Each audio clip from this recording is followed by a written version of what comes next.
पुढची महत्त्वाची बातमी आपण पाहूयात। माऊलींच्या पालखीचं दिवे घाटाकडे प्रस्थान झालं। तुकोबांच्या पालखीचं लोणी काळभोरकडे प्रस्थान झालंय। संत ज्ञानेश्वर माऊली आणि संत तुकाराम महाराजांची पालखी हडपसरवरून माऊलींची पालखी दिवे घाटाकडे तर तुकारामांची पालखी लोणी काळभोरच्या दिशेने मुक्कामाला गेली आहे। दोन्ही पालख्यांना हडपसरमध्ये लाखोंच्या जनसमुदायानं दर्शन घेतलेलं आहे।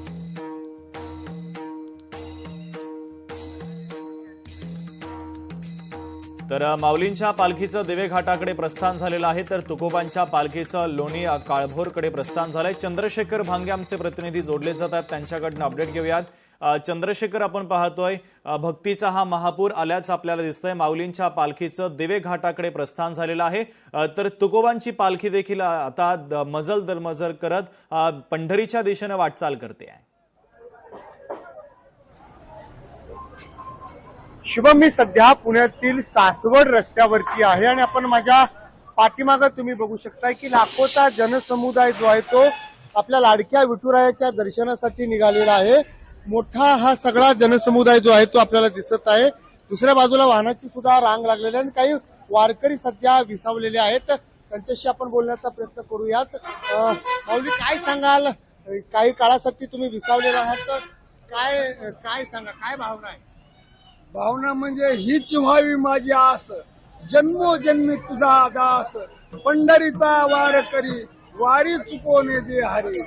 ज्ञानोबा तुकाराम, ज्ञानोबा तुकाराम, ज्ञानोबा तुकाराम, ज्ञानोबा तुकाराम, ज्ञानोबा तुकाराम, ज्ञानोबा तुकाराम, ज्ञानोबा तुकाराम, ज्ञानोबा तुकाराम, ज्ञानोबा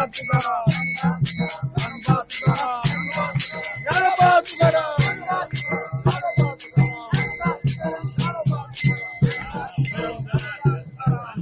शुभम, आपण बघू शकतो या ठिकाणी या वारकऱ्यांचा जो उत्साह आहे तो अगदी त्या सगळ्या पंढरीच्या पांडुरंगाला भेटण्यासाठी जी ओढ आहे ती आपल्याला दिसत आहे। अगदी सगळे हे वारकरी आपल्याला दिसत आहेत। पुण्यातील सासवड रस्त्यावरील हे सगळी दृश्य मी तुम्हाला दाखवत आहे आणि लाखोंच्या संख्येने हे सगळे वारकरी जे आहेत ते आपल्या लाडक्या विठुरायाच्या भेटीसाठी निघालेले आहेत।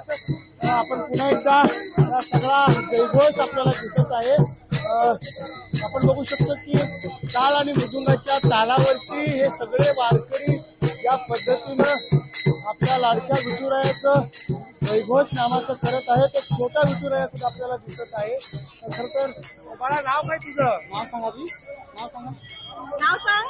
आपण बघू शकतोय अगदी विठुरायाच्या सगळ्या याच्यामध्ये मी वारज्यावरून आलोय। माऊली, आयुष्यात एकदा तरी माणसाने पंढरपूरची वारी नक्की करावी, एकदा तरी माणसाने। सगळ्या वारीमध्ये माऊली, आज मी माझ्या घरातून निघालोय, आज मी पंढरपूरला पोहोचणार। पंढरपूर म्हणजे मोक्षाची प्राप्ती आहे माऊली। आज मोक्ष जर ज्याला कोणाला पाहिजे असेल त्यांनी पंढरपूरची वारी नक्की करावी। मोक्षाच्या वारीवरती आज सगळे सुख अनुभवायला भेटतात। आज वारकरी रिकाम्या हाती चालत निघतो, पण वाटेने इतके दानशूर लोक त्यांना खायला पुरवतात, पाणी पुरवतात, औषध, गोळ्या, झोपायचा कागद, उठायला बसायला प्रत्येक गोष्ट, पाय चोळायला देखील माणसं असतात वाटेवरती। ही सगळी वारी नक्की अनुभवा। कुठून आलात तुम्ही सगळ्या? आम्ही येवला तालुका। बरं, चालतच आता पुढे चालतच पंढरपूर। काय एखादी गवळण म्हणाल? म्हणे गवळण म्हणणार। चला आजी, तुमचं नाव सांगा काय? मुक्ताबाई दराडे।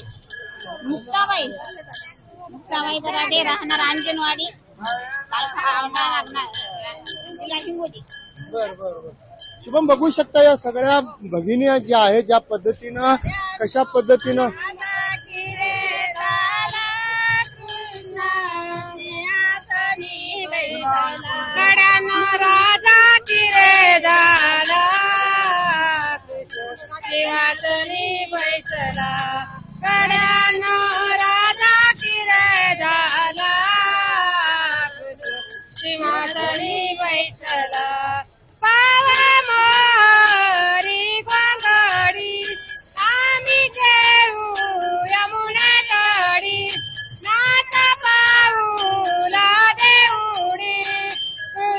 शुभम, हा सगळा उत्साह आपल्याला दिसत आहे।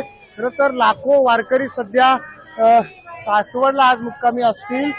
संत तुकाराम महाराजांची पालखी जी आहे ती लोणी काळभोरच्या दिशेने सध्या जाताना दिसत आहे. आणि दुसरी बाजू जर आपण पाहिलं तर माऊलीची पालखी सासवडच्या रस्त्यावरती आहे आणि ते सगळे वारकरी आपल्याला दिसत आहेत. त्यांचं साहित्य घेऊन ज्या वाहनं आहेत त्या वाहनामध्ये सुद्धा आहेत.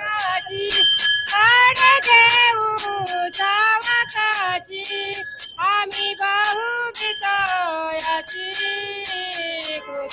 शिवाचली बैठला कड्यानो राजा किरे झाला कृष शिवाचली बैठला कड्यानो राजा किरे झाला कृष शिवाचली बैठला तुम्ही आम्ही सवे जाऊ काही वळायला जाऊ मान करू देऊ जवाई जावायाची देऊ अगदी. शिवाचली बैठला गड्याना आपण बघू शकतोय निश्चित या नागरिकाला ज्या भक्ताला मोक्ष पावायचा असेल तर ही वारी जरूर केली पाहिजे. किती उत्साहाने या सगळा लाखो वारकऱ्यामध्ये आपल्याला दिसत आहे. शुभम. अगदीच भक्तांमधील विठुभक्तीची जी ओढ आहे ती आता या भक्तांच्या आनंदाच्या माध्यमातून आपला निश्चित जाणवते आहे. चंद्रशेखर, तुर्तास दिलेल्या माहितीबद्दल धन्यवाद. लोकशाही मराठी ऐका, पहा, जागरूक रहा.